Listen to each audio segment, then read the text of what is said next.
नमस्कार साथियों। आज मैं आपके साथ बात कर रहा हूँ औद्योगिक विवाद अधिनियम 1947 को लेके। और जैसे कि पिछले वीडियो में मैंने आपके साथ बात की थी परिभाषा खंड को लेके, और परिभाषा खंड के अंदर हमने जो बात की थी वो ये थी कि आप इंडस्ट्री किसको कहेंगे, आप इंडस्ट्री मानेंगे किसको। तो हमने सेक्शन 2J को बात की थी, 2J के संदर्भ में बात की थी। और जो सेक्शन 2J है वो यही बात कहता है कि आप उसमें किसी भी आर्थिक गतिविधियों को शामिल करेंगे, यानी कि उसमें दो एस्पेक्ट उन्होंने लिए हैं। पहला नियोजकों की तरफ से, जिसमें उसमें माना है कि कोई अभिनिर्माण उपक्रम या नियोजकों की आजीविका, और दूसरा लिया है उसने कर्मचारियों या कर्मकारों को लेके। और उसमें उन्होंने कर्मचारियों की कोई आजीविका, उपजीविका, उपव्यवसाय, सेवा नियोजन या हस्तशिल्प को उसमें शामिल किया है। तो इससे पहले कि मैं आगे बढ़ूं, मैंने आपसे ये स्पष्ट किया था कि हॉस्पिटल मजदूर सभा पहला केस था जिसमें सुप्रीम कोर्ट के जस्टिस गजेंद्र गडकर ने कहा था कि इसमें व्यापार या कारोबार का गुण होना चाहिए गतिविधि में, तभी आप उसको इंडस्ट्री की परिभाषा में शामिल मानेंगे। और फिर दूसरा जो डिसीजन आया था वो सुप्रीम कोर्ट के जस्टिस हिदायतुल्लाह ने दिया था मद्रास जिमखाना क्लब में, जिसमें ये कहा था कि व्यापार, अभिनिर्माण, आजीविका के गुण होने चाहिए, आर्थिक गतिविधि से संबंधित होना चाहिए। अब इसका जो असर आया, जो इसका जो इम्पैक्ट आया वो ये आया कि बहुत से जो गतिविधियाँ थी जो कि आप कह सकते हैं जो नॉन प्रॉफिट जो ऑर्गेनाइजेशंस रहते हैं, non profit organisations in the sense जो नो प्रॉफिट नो लॉस के ऊपर चलते हैं, कि भाई जो चैरिटेबल ट्रस्ट, मान लीजिए कोई हॉस्पिटल चला रहा है, कोई यूनिवर्सिटी है, कोई कॉलेज है, इस तरह की जो संस्थाएं थी उसमें जो काम करने वाले व्यक्ति थे वो काफ़ी प्रभावित हुए। तो निश्चित रूप से एक वैक्यूम की सी स्थिति बन गई, जिसको दूर किया जस्टिस कृष्णा अय्यर ने। सुप्रीम कोर्ट का जो ऐतिहासिक निर्णय देखे, केस का नाम था Bangalore water supply and sewerage board versus A Rajappa. और जो शामिल जो जज थे वो थे जस्टिस भगवती और जस्टिस देसाई। तो जैसा कि हॉस्पिटल मजदूर सभा और मद्रास जिमखाना क्लब में ये कह दिया गया था, ये स्पष्ट कर दिया गया था कि आर्थिक गतिविधि से संबंधित हो तो हम इंडस्ट्री में शामिल माने।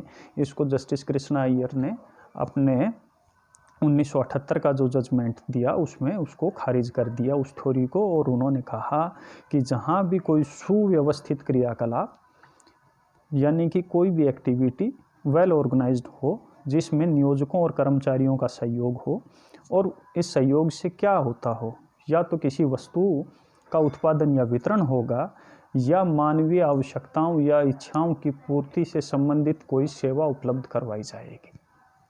तो बात आई कि जहाँ भी कोई सुव्यवस्थित क्रियाकलाप नियोजक और कर्मचारियों के सहयोग से किसी वस्तु के उत्पादन या वितरण और मानवीय इच्छाओं या आवश्यकताओं की संतुष्टि से संबंधित किसी सेवा के लिए संगठित हो, तो आप ऐसे एक्टिविटी को इंडस्ट्री कहेंगे।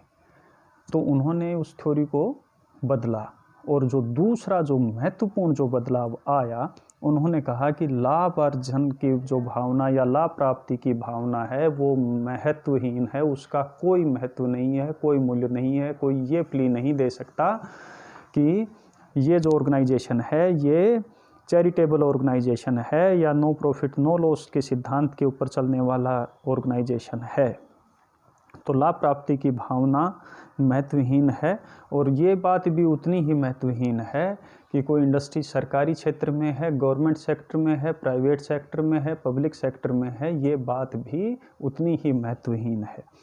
तो उन्होंने जस्टिस कृष्णा अय्यर ने मद्रास जिमखाना क्लब और जो हॉस्पिटल मजदूर सभा का जो निर्णय था उसको एक तरह से पूरी तरह बदल दिया कि भाई आर्थिक गतिविधि से संबंधित कोई ऐसी बात नहीं है। अब जो बात आई वो ये है कि किसी भी क्रियाकलाप के आप गुण धर्मों का परीक्षण कुल मिला के आप इसमें कर लेंगे, लेकिन जो भौतिक सेवाएं या वस्तुएं ही इस इंडस्ट्री की परिभाषा में शामिल होंगी। हो सकता है आध्यात्मिक सेवाएं हैं, उनको आप जैसे कि किसी मंदिर में कोई भोग या देवी प्रसाद से संबंधित कोई सेवा है, वो इसमें शामिल नहीं मानी जाएगी।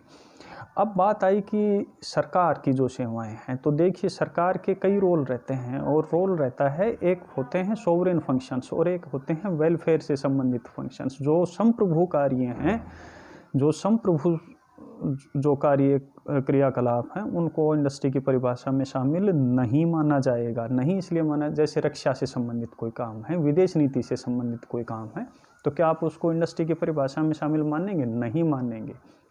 लेकिन यदि वेलफेयर से संबंधित कोई काम है, कल्याणकारी कोई काम है, तो उनको आप शामिल करेंगे। जैसे सड़कें बनाना, बिजली की सप्लाई करना, नालियाँ बनाना, सीवरेज बोर्ड को मेंटेन रखना, वाटर सप्लाई से संबंधित काम। तो इस तरह की जो गतिविधियां हैं, ये वेलफेयर से संबंधित गतिविधियां हैं, ये सोवरेन गतिविधियां, आप इनको नहीं, सोवरेन एक्टिविटीज़ नहीं मान सकते। इसलिए जो सोवरेन एक्टिविटीज़, संप्रभु कार्य से संबंधित जो गतिविधियां होंगी, उनको तो इंडस्ट्री की परिभाषा में शामिल नहीं करेंगे, लेकिन जो वेलफेयर से संबंधित जो गतिविधियां होंगी, उनको इंडस्ट्री की परिभाषा में शामिल करेंगे। तो कुल मिला के जस्टिस कृष्णा अय्यर ने इसमें जो रिस्टी का जो रूल ऑफ मिसचीफ का जो इंटरप्रिटेशन है, उसको लागू, इंटरप्रिटेशन के रूल ऑफ मिसचीफ को लागू किया। जो आप फाइनल ईयर के अंदर आप इसको देखेंगे कि क्या कमी थी जिसको दूर करने का प्रयास परिभाषा में किया गया था, उसको जस्टिस कृष्णा अय्यर ने शामिल किया। और जस्टिस कृष्णा अय्यर का ये जो डिसीजन था, ये ILO यानी अंतर्राष्ट्रीय श्रम संगठन का जो अभी समय जो कन्वेंशन 98 था, उसका सहारा लेते हुए उन्होंने ये इंडस्ट्री की डेफिनेशन को दोबारा से रीडिफाइन किया अपने निर्णय के द्वारा। तो यानी कि जो इंडियन जो जूरिस्प्रूडेंस था, उसका डेवलपमेंट कहीं ना कहीं अंतर्राष्ट्रीय जो विधि है उसके साथ साथ उसके पैरेलल हो रहा है। इसी तरह से हमने यहाँ पे ये बात भी स्पष्ट हो गई कि जो विधि का जो डेवलपमेंट है, उसमें कहीं ना कहीं अंतर्राष्ट्रीय जो तत्व हैं वो भी अपनी महत्वपूर्ण भूमिका निभाते हैं, क्योंकि इसमें जो कन्वेंशन नंबर 98 ILO की जो विशेषताएं हैं, वो लगभग हूबहू जस्टिस कृष्णा अय्यर ने कोट की हैं अपने इस डिसीजन में। अब इस डिसीजन के जो प्रभाव है, जैसे कि क्या आप हॉस्पिटल को इंडस्ट्री मानेंगे, क्या आप नगर निगम को इंडस्ट्री मानेंगे, क्या आप किसी हाईवे की कोई अथॉरिटी है उसको इंडस्ट्री मानेंगे, क्या आप किसी शिक्षण संस्थान को इंडस्ट्री मानेंगे, क्या ये विविध जो पहलू निकल के आए, उनके ऊपर मैं आपसे बाद में चर्चा करूंगा कि वो कौन से केसेस थे और उन केसेस के अंदर ऑनरेबल सुप्रीम कोर्ट ने या ऑनरेबल कंसर्न हाई कोर्ट्स ने क्या क्या अपने डिसीजन दिए। तब तक के लिए नमस्कार।